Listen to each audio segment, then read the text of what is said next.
नमस्कार, मैं हूं पायल गुडिया। लाइव एक्सप्रेस की प्रादेशिक खबरों में आपका स्वागत है। नेशनल हाईवे नंबर 1 पर स्थित एक ढाबे में शरारती तत्वों ने तोड़ातोड़ी की, साथ ही ढाबे के मालिक के साथ भी मारपीट कर उसे घायल कर दिया। हालांकि ढाबे के मालिक ने बताया कि जब वह सिविल अस्पताल पहुंचा तो वहां भी युवकों ने उसे मारने की धमकी दी।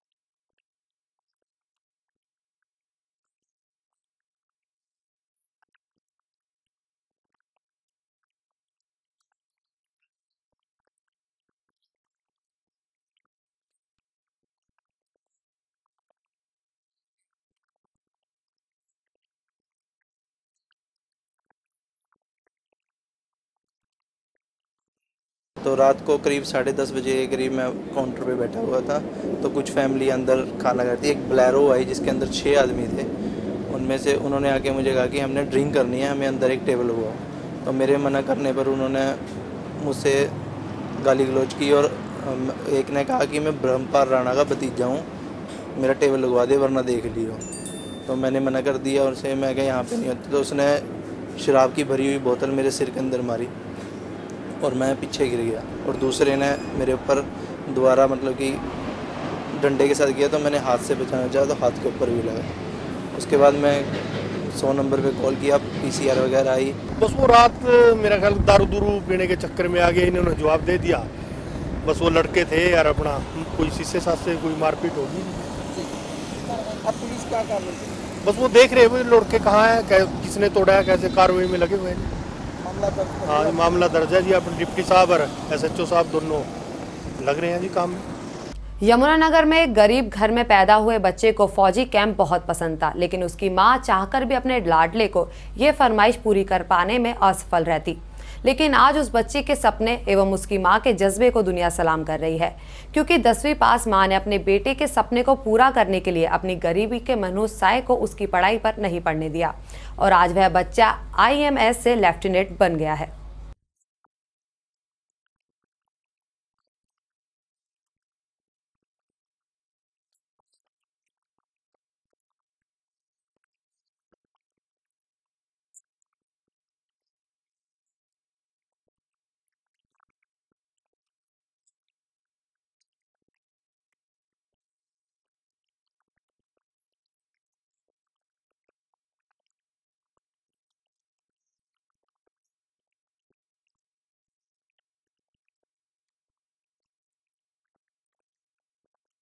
छोटे से परिवार से बच्चा यहाँ किस मुकाम तक पहुँचा, बेहद खुश हूँ मैं इसके लिए।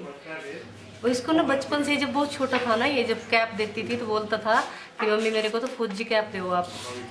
3.5-4 साल की एज में ना ये फौजी कैप लेता था। दोनों भाई ट्विंस हैं, दोनों को एक शौक था।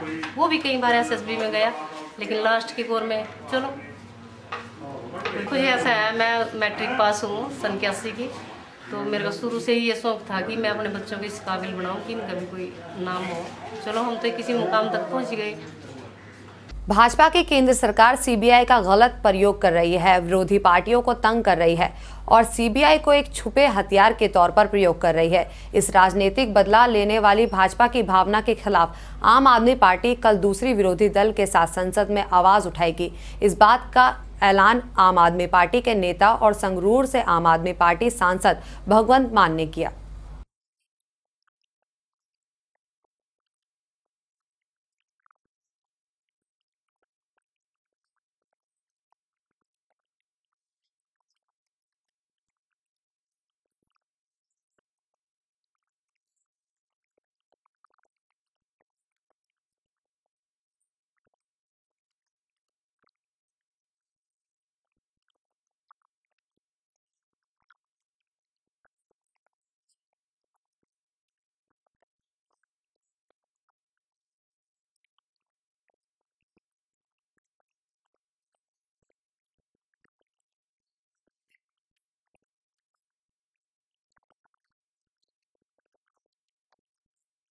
ਸੀਬੀਆਈ ਬਾਰੇ ਪਹਿਲਾਂ ਮਾਨਯੋਗ ਸੁਪਰੀਮ ਕੋਰਟ ਨੇ ਇਹ ਗੱਲ ਕਹੀ ਸੀ ਕਿ ਸੀਬੀਆਈ ਸੱਤਾਧਾਰੀ ਪਾਰਟੀ ਦਾ ਤੋਤਾ ਹੈ, ਸੋ ਜਿਹਦਾ ਵੀ ਪਿੰਜਰਾ ਹੁੰਦਾ ਤੋਤਾ ਉਸੇ ਦੀ ਚੋਰੀ ਖਾਂਦਾ।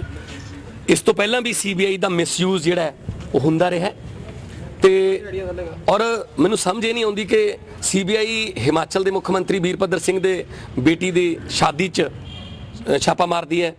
ਸੀਬੀਆਈ ਬੰਗਾਲ ਦੇ ਵਿੱਚ ਜਿਹੜਾ ਸ਼ਾਰਦਾ ਚਿੱਟ ਫੰਡ ਵਾਲੇ ਕੇਸ ਦੇ ਵਿੱਚ ਬੜੀ ਜਲਦੀ ਐਕਸ਼ਨ ਲੈ ਕੇ TMC ਦੇ ਜਿਹੜੇ ਮੈਂਬਰਾਂ ਤੇ ਛਾਪਾ ਮਾਰਦੀ ਹੈ। ਸੀਬੀਆਈ ਜਿਹੜੀ ਹੈ ਉਹ ਅਰਵਿੰਦ ਕੇਜਰੀਵਾਲ ਦੇ ਦਫ਼ਤਰ 'ਚ ਅਰਲੀ ਮਾਰਨਿੰਗ ਛਾਪਾ ਮਾਰਦੀ ਹੈ ਜਿਵੇਂ ਕੋਈ ਚੋਰਾਂ ਵਾਂਗੂ ਜਾਂ ਕੋਈ ਉਹਨਾਂ ਨੂੰ ਕੋਈ ਡਾਕੂ ਲੱਭਿਆ ਹੋਵੇ। ਤੇ ਸੀਬੀਆਈ ਵਿਆਪਮ ਘੁਟਾਲੇ ਵਾਸਤੇ ਸ਼ਿਵਰਾਜ ਚੌਹਾਨ ਦੇ ਦਫ਼ਤਰ ਜਾਂ ਘਰ 'ਚ ਕਿਉਂ ਨਹੀਂ ਛਾਪਾ ਮਾਰਦੀ? ਸੀਬੀਆਈ ਵਸੁੰਧਰਾ ਰਾਜੇ ਸਿੰਧੀਆ ਦੇ ਦਫ਼ਤਰ 'ਚ ਕਿਉਂ ਨਹੀਂ ਛਾਪਾ ਮਾਰਦੀ? ਸੀਬੀਆਈ ਲਲਿਤ ਗੇਟ ਦੀ ਮੁੱਖ ਦੋਸ਼ੀ ਜਿਹੜੀ ਹੈ ਜਿਹਦਾ ਨਾਮ ਆਉਂਦਾ ਹੈ ਸੁਸ਼ਮਾ ਸਵਰਾਜ, ਉਹਦੇ ਘਰ 'ਤੇ ਕਿਉਂ ਨਹੀਂ ਛਾਪਾ ਮਾਰਦੀ? ਸੋ ਸੀਬੀਆਈ ਜਿਹੜੀ ਹੈ ਇਹਨੂੰ ਇੱਕ ਲੁਕਵੇਂ ਹਥਿਆਰ ਦੇ ਤੌਰ ਤੇ ਸਰਕਾਰਾਂ ਵਰਤਦੀਆਂ ਨੇ।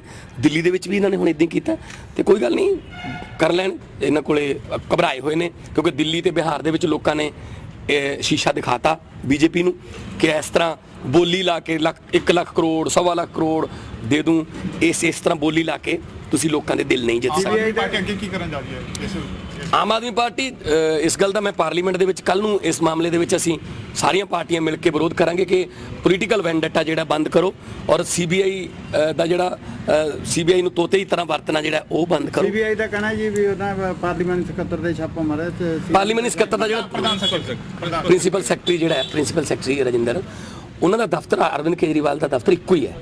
ਸੋ ਰਜਿੰਦਰ ਸਿੰਘ ਦੇ ਬਹਾਨੇ ਅਰਵਿੰਦ ਕੇਜਰੀਵਾਲ ਦੇ ਦਫ਼ਤਰ ਛਾਪਾ ਮਾਰਿਆ, ਉਹਨਾਂ ਦੀ ਗੈਰ ਮੌਜੂਦਗੀ ਦੇ ਵਿੱਚ ਫਾਈਲਾਂ ਫਰੋਲੀਆਂ ਜਾ ਰਹੀਆਂ ਨੇ ਜਿਹੜਾ ਕਿ ਬਿਲਕੁਲ ਹੀ ਜੋ ਕਹੋਗੇ ਜੋ ਗੁਪਤ ਰੱਖਣ ਦੀ ਸਹੁੰ ਖਵਾਈ ਜਾਂਦੀ ਹੈ ਉਹਦੀ ਉਲੰਘਣਾ ਇਸ ਵਕਤ ਸੀਬੀਆਈ ਕਰ। ਮੋਦੀ ਦੇ ਇਸ਼ਾਰੇ ਤੇ ਪੀਐਮਓ ਤੋਂ ਬਿਨਾਂ ਸੀਬੀਆਈ ਚੱਲ ਹੀ ਨਹੀਂ ਸਕਦੀ। ਪ੍ਰਧਾਨ ਮੰਤਰੀ ਆਫਿਸ ਕੇਜਰੀਵਾਲ ਨੇ ਟਵੀਟ ਕੀਤਾ ਕਿ ਮੋਦੀ ਕਾਰ ਤੇ ਮਨੋਰੋਗੀ ਹੈ, ਇਹਦੇ ਬਾਰੇ ਦੇਖੋ ਜੀ ਇਸ ਤਰ੍ਹਾਂ ਦੀਆਂ ਹਰਕਤਾਂ ਜਿਹੜੀਆਂ ਫਿਰ ਉਹ ਨਾਰਮਲ ਜਿਹੜੀਆਂ ਇਨਸਾਨ ਤੋਂ ਤਾਂ ਆਪਾਂ ਉਮੀਦ ਕਰ ਨਹੀਂ ਸਕਦੇ। ਜਿਸ ਤਰ੍ਹਾਂ ਦੀਆਂ ਹਰਕਤਾਂ ਬੀਜੇਪੀ ਦਿੱਲੀ ਸਰਕਾਰ ਨੂੰ ਤੰਗ ਕਰਨ ਲਈ ਕਰ ਰਹੀ ਹੈ, ਇਹ ਸੰਘੀ ਢਾਂਚੇ ਵਾਸਤੇ ਵੀ ਖਤਰਨਾਕ ਹੈ ਤੇ ਸੀਬੀਆਈ ਦੇ ਥਰੂ ਛਾਪੇ ਮਰਵਾ ਕੇ ਸ਼ਾਇਦ ਬੀਜੇਪੀ ਚਾਹੁੰਦੀ ਹੈ ਕਿਵੇਂ ਨਾ ਕਿਵੇਂ ਸਾਨੂੰ ਕੋਈ ਰਾਸ਼ਟਰਪਤੀ ਰਾਜ ਲਾਉਣ ਦਾ ਮੌਕਾ ਮਿਲ ਜੇ, ਕਿਉਂਕਿ ਇੱਥੋਂ ਅਰਵਿੰਦ ਕੇਜਰੀਵਾਲ ਜਿਹੜੇ ਸਰਕਾਰ ਕੰਮ ਕਰ ਰਹੀ ਹੈ ਜੇ ਇਹ ਪੂਰੇ ਦੇਸ਼ 'ਚ ਫੈਲ ਗਏ ਤਾਂ ਸਾਰੇ ਦੇਸ਼ 'ਚੋਂ ਸਾਡਾ ਪੱਤਾ ਸਾਫ਼ ਹੋ ਜਾਊਗਾ, ਇਹ ਡਰ ਹੈ। ਤੇ ਪੰਜਾਬ ਦੇ ਵਿੱਚ ਵੀ ਜਿਹੜਾ ਉਹਦੇ ਵਿੱਚ ਵੀ ਬੀਜੇਪੀ ਹਿੱਸੇਦਾਰ ਹੈ। ਬਿਕਰਮਜੀਤ ਮਜੀਠੀਆ ਦੇ ਘਰੇ ਛਾਪਾ ਕਿਉਂ ਨਹੀਂ ਪੈਂਦਾ? ਤੋਤਾ ਸਿੰਘ ਦੇ ਘਰੇ ਛਾਪਾ क्यों नहीं पैंदा? उदों सीबीआई तो सारे देश वास्ते ही है, पर इत्थे बीजेपी है क्योंकि 23 दिसंबर को जिंद में होने वाली जाट अधिकारी रैली को लेकर अनेक प्रदेश स्तरीय जाट नेता गांव कन्हड़ी में निमंत्रण देने पहुंचे। इस दौरान बिनेन खाप के प्रवक्ता होशियार सिंह, कल्पनब तपाक के प्रधान फकीर चंद, राष्ट्रीय प्रधान के बेटे ईश्वर सिंह सहित अनेक जाट नेताओं ने भाग लिया।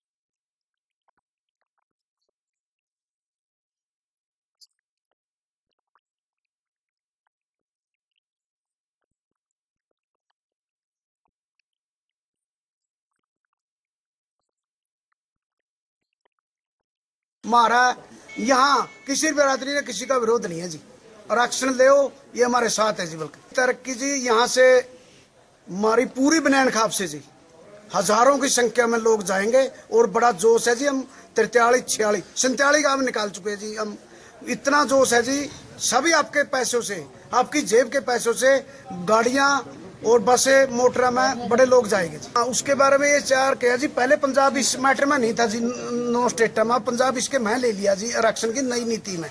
तो हम यूपी और पंजाब में अगर हमको सेंट्रल सरकार आरक्षण देती है वेलकम करते हैं, नहीं जी उनका विरोध करेंगे।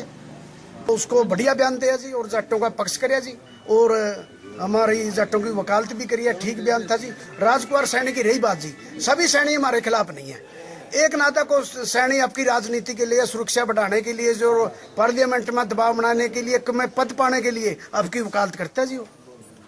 अंबाला छावनी में आजकल सफाई व्यवस्था चरमाई हुई है। आपको बता दें कि जगह जगह गंदगी के ढेर लगे हुए हैं, जिसकी वजह से आवारा पशुओं की शहर में भरमार हुई है।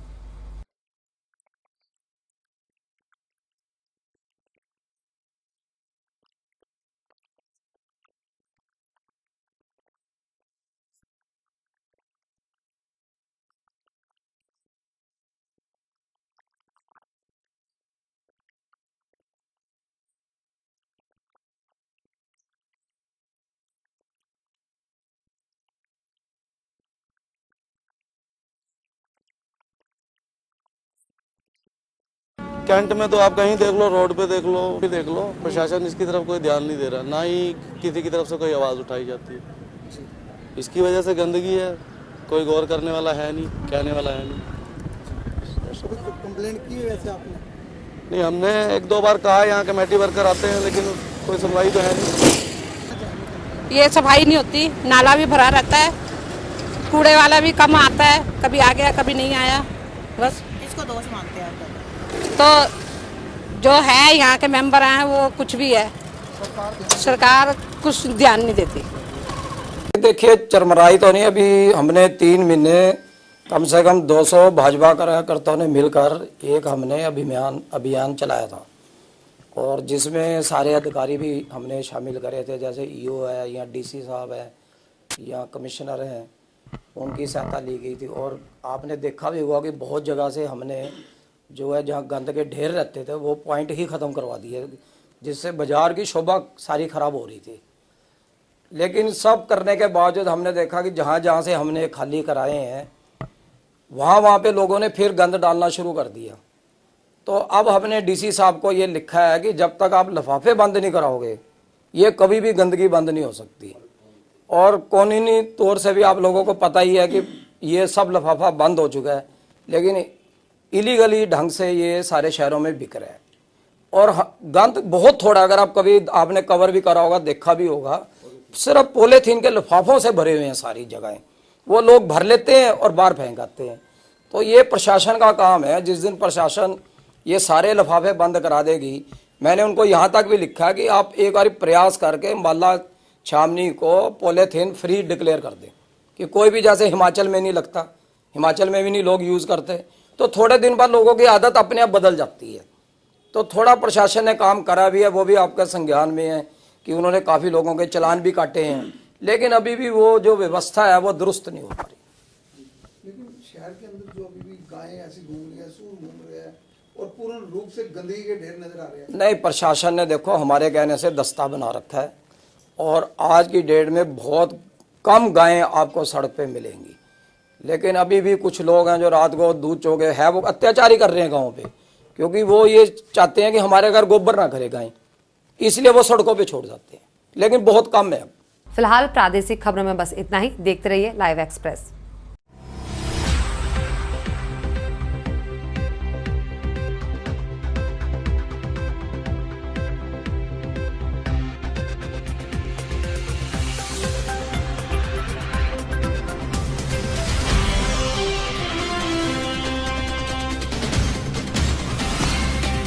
ये है लाइव न्यूज नेटवर्क और आप देख रहे हैं लाइव एक्सप्रेस 24/7 ऑनलाइन चैनल।